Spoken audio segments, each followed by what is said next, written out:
Hello everyone, नमस्कार आप सभी को। आज इस 452वें दिन के वीडियो में आप सभी का स्वागत है। आइए कुछ महत्वपूर्ण प्रश्नों को देखते हैं जो भूतपूर्व संगीत की अनेकों प्रतियोगी परीक्षाओं और पात्रता परीक्षाओं में पूछे गए प्रश्न हैं और ये प्रश्न आगे भी अवश्य ही पूछे जाएंगे। तो इसलिए आप इस वीडियो को बिना स्किप किए, बिना फास्ट किए पूरा जरूर देखिए। तो आइए आज का पहला प्रश्न देखते हैं। आज का पहला प्रश्न है, पंडवानी गायन शैली में प्रयुक्त वाद्य है। पंडवानी गायन शैली में प्रयुक्त वाद्य है एक तारा वाद्य। एक तारा वाद्य में केवल एक तार होता है, तो इसलिए इसको एक तारा कहते हैं। तो एक तारा जो वाद्य है इसका प्रयोग पंडवानी गायन शैली के साथ किया जाता है। पंडवानी गायन शैली की गायिका कौन है, इसका आंसर आप कमेंट में जरूर बताइए, ठीक है। इसके बाद अगला प्रश्न है, नौटंकी से संबंधित है। नौटंकी ये उत्तर प्रदेश का लोक नाट्य कला है नौटंकी। तो इससे संबंधित है कवि विराम। कवि विराम जो है ये नौटंकी से संबंधित है। अगला प्रश्न है, बौद्ध काल में विद्यादान का प्रमुख केंद्र था। बौद्ध काल में विद्या प्रदान करने के लिए या विद्यादान करने के लिए प्रमुख केंद्र था नालंदा विश्वविद्यालय, तक्षशिला विश्वविद्यालय, विक्रमशिला विश्वविद्यालय और ओदंतपुरी विश्वविद्यालय, ठीक है। नालंदा, तक्षशिला, विक्रमशिला और ओदंतपुरी विश्वविद्यालय बौद्ध काल के प्रमुख विश्वविद्यालय हैं जहां पर विद्या प्रदान किया जाता था। अगला प्रश्न है, रामामात्य जी ने स्वरमेल कलानिधि ग्रंथ को लिखा है। रामामात्य जी ने स्वरमेल कलानिधि ग्रंथ को लिखा है 1550 ईस्वी में।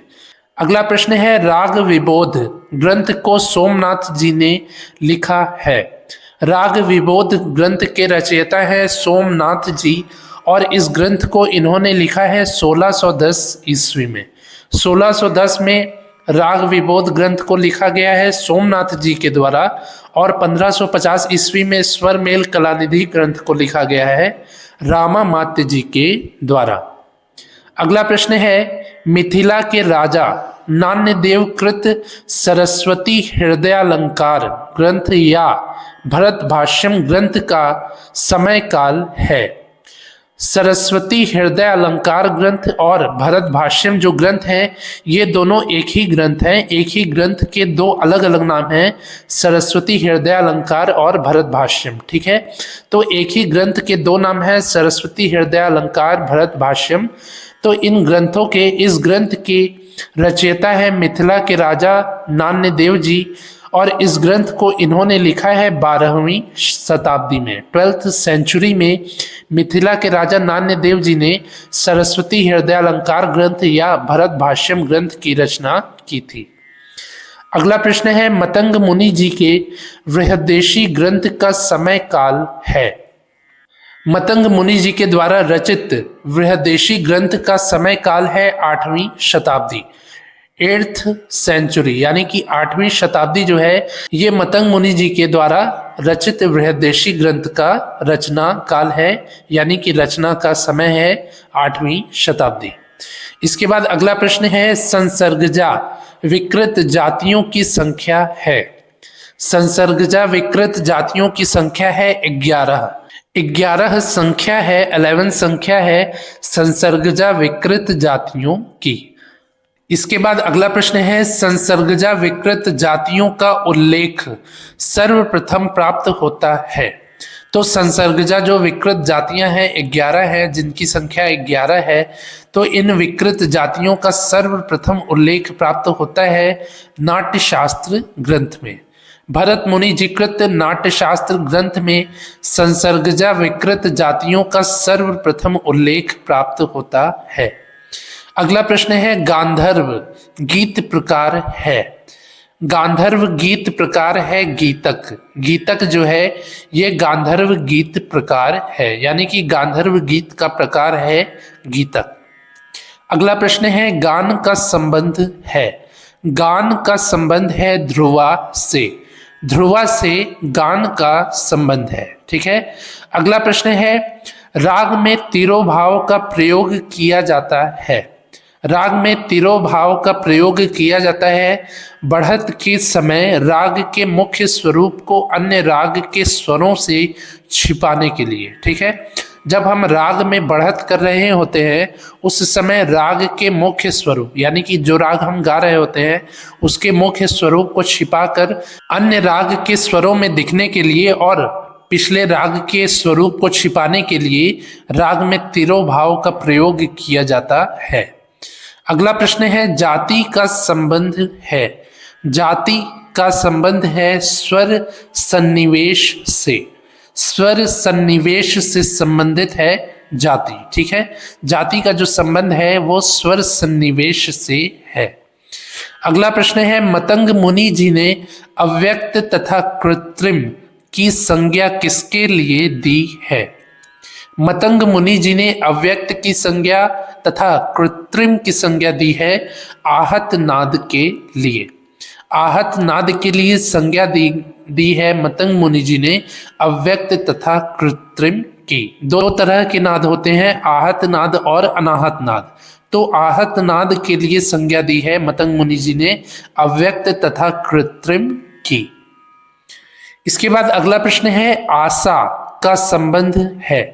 आशा का संबंध है पंजाब से। ये पंजाब का लोकगीत है आशा। ठीक है, अगला प्रश्न है मांड गायन शैली का संबंध है। मांड गायन शैली का संबंध है राजस्थान से। मरुभूमि मरुस्थल वाली भूमि राजाओं की भूमि राजस्थान से संबंधित गायन शैली है मांड। मांड गायन शैली की लोकप्रिय गायिका हैं तीजन बाई जी। तीजन बाई जी मांड गायिका हैं, राजस्थान की हैं और ये मांड गायन करती थी। तो मांड गायन शैली का संबंध है राजस्थान से। इसके बाद अगला प्रश्न है पहाड़ी का संबंध है। पहाड़ी का संबंध है हिमाचल से। हिमाचल से संबंधित है पहाड़ी।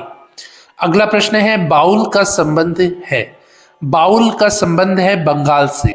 बंगाल का लोकप्रिय नृत्य है बाउल। ठीक है, इसके बाद अगला प्रश्न है नाट्यशास्त्र में रस सिद्धांत वर्णित है। नाट्यशास्त्र में रस सिद्धांत का वर्णन किया गया है 6वें अध्याय में।